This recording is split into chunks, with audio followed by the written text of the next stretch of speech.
Double honors to the elders and apostles of Great Millstone shall warm also to the wonder Israelites, which include Judas, children, Israel, Nicos, Latinos, and Indians, who are still oppressed together according to the book of Jeremiah 50 and 33, but to whom Saleh pretended the adoption, the giving of the law, the promises, the glory, and the covenants, according to the book of Romans chapter 9, if you don't know.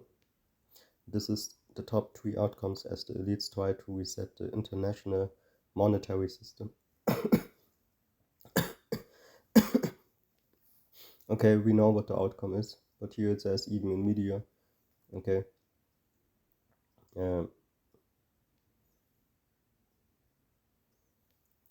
It's self-evident the fiat currency system centered on the US dollar is self-destructing at an alarming rate. Okay, the who are riding the beast. Okay, which is also the beast system, not just the currency.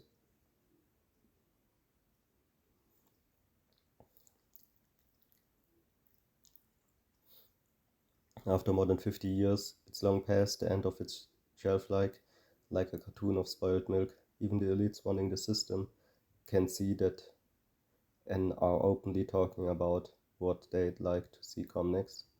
That's why there's all this talk about a reset as the current international monetary system falters. The way I see it, there are 3 possible outcomes. Outcome 1, central bank digital currencies, CBDCs, and the National Monetary Fund special drawing rights SDR replacing the US dollar as the world's new reserve currency. This is the elite's preferred outcome. Outcome 2, a reluctant remonetization of gold. Central bankers don't want to go back to gold, but they will have no choice if their fiat system collapses, forcing their hands. Outcome 3, Bitcoin is the wild card. A Bitcoin standard could spontaneously emerge, regardless of what the elite want. Bitcoin is an entirely new asset people are adopting as money because of its superior monetary properties, notably its total resistance to inflation. It's good to keep Bitcoin's long-term monetization trend in mind. However, both gold and Bitcoin will likely do very well in the short and medium term as fiat currency lose value. No matter if Bitcoin or gold ultimately wins the long-term competition to be the world's dominant money, it will be an enormous improvement over fiat currency, which is a fraud of historic proportions. So I'm rooting for both gold and Bitcoin right now. I want to be exposed to gold, Bitcoin, and the stocks of companies that produce them. However, for this analysis, I am concerned with the coming monetary resets the elites are trying to pull off as the current monetary system fails, which seems to be a more immediate trend. As unfortunate as it is, central banks still wield enormous control over money and finance. Over the long term, Bitcoin has a realistic chance to render central banks and fiat currency obsolete. However, in the more immediate time frame, central banks are in a position to reset the monetary system and try to bridge the gap to a new one they hope to control. The way I see it, they would prefer to extend the life of the fiat currency system with CBDs and SDRs. So they'll try that first, although I don't think it will be viable. Simply put, if the current fiat currency system is not viable, then fiat on steroids, CBDC, and SDRs will not be viable either. CBDs and SDRs will enable even more currency debasement, which would be positive for monetary alternatives like gold and Bitcoin. So unlikely. I think they will have no reluctantly turn to gold, which they are familiar with and have a degree of control over. Don't be on the wrong side of the biggest wealth transfer in history. As this all unfolds, we are looking at the biggest wealth transfer in history, and those holding US dollars and other fiat currencies will be on the losing end. All the value stored in US dollars, euros, Okay, you have this this German woman, Alice Weidel, talking a lot about the euro. Okay, about what's happening.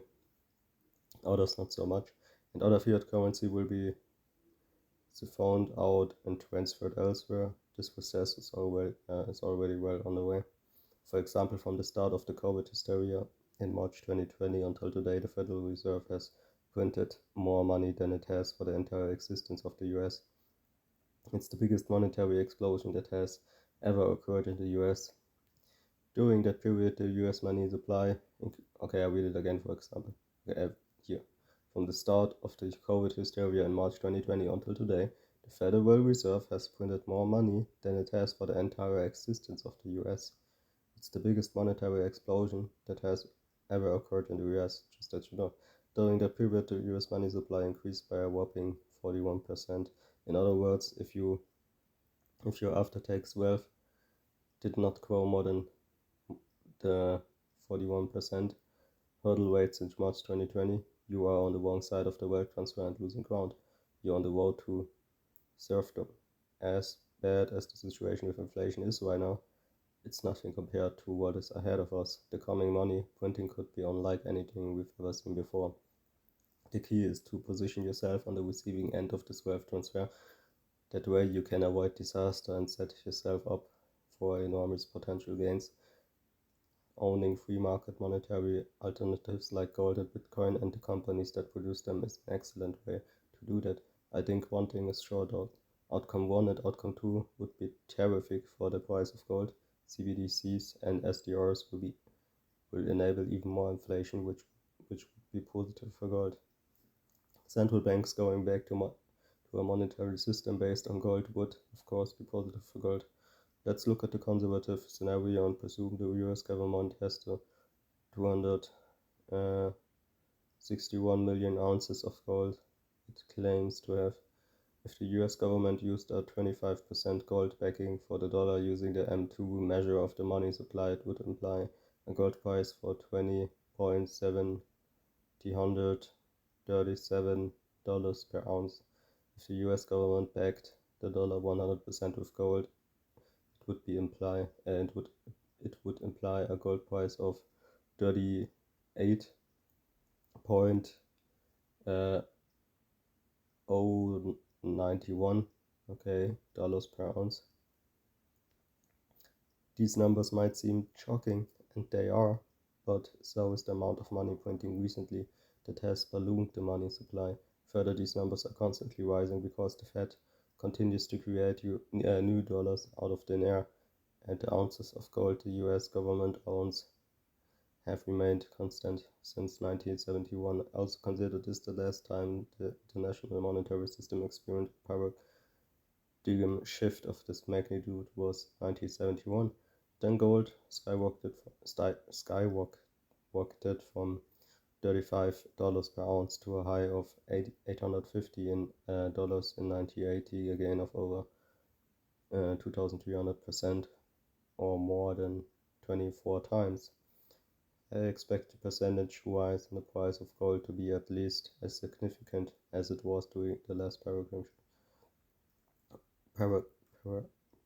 shift. That's because its coming gold bull market could be fundamentally different than other cyclical bull markets. It will be riding the wave of an incredibly power trend, the remonetization of gold. It could lead to the biggest gold market ever, and to give Apostle Tar did a lot of videos about it, okay? While this mega trend is already well underway, I believe the most significant gains are still ahead. Okay, and also the elder Apostle Tahar talked about actually buying yourself some gold or silver, you know, or rather silver because it's better to get, you know, or easier to get.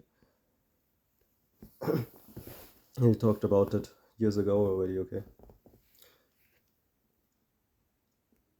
Okay, this is Revelation, or the book of Revelation 6 and 5 to 6.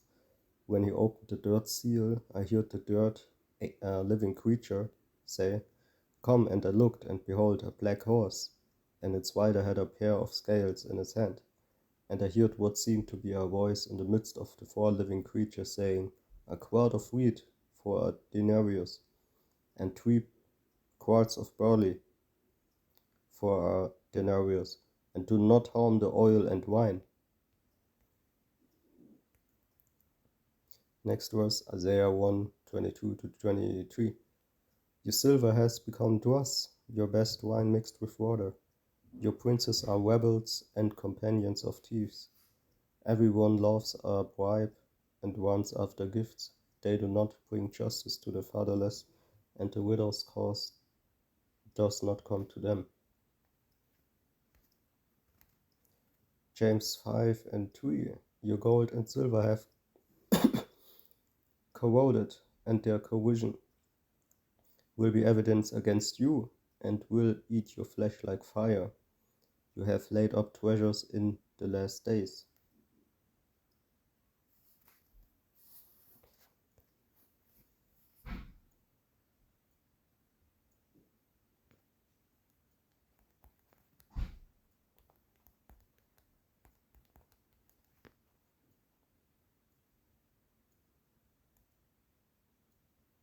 Mark 8:36. For what shall it profit a man if he shall gain the whole world and lose his own soul? 37. Or what shall a man give in exchange for his soul? Whosoever therefore shall be ashamed of me and of my words in this adulterous and sinful generation, of him shall the Son of Man be ashamed when he cometh in the glory of his Father with the holy angels. Okay, because you trusting in this money will, in the end, okay, not benefit or profit you. And with that, all praises to, or basically in money, in general, with that, all praises to Yahweh, Hashem, Hashem, and Kakadash.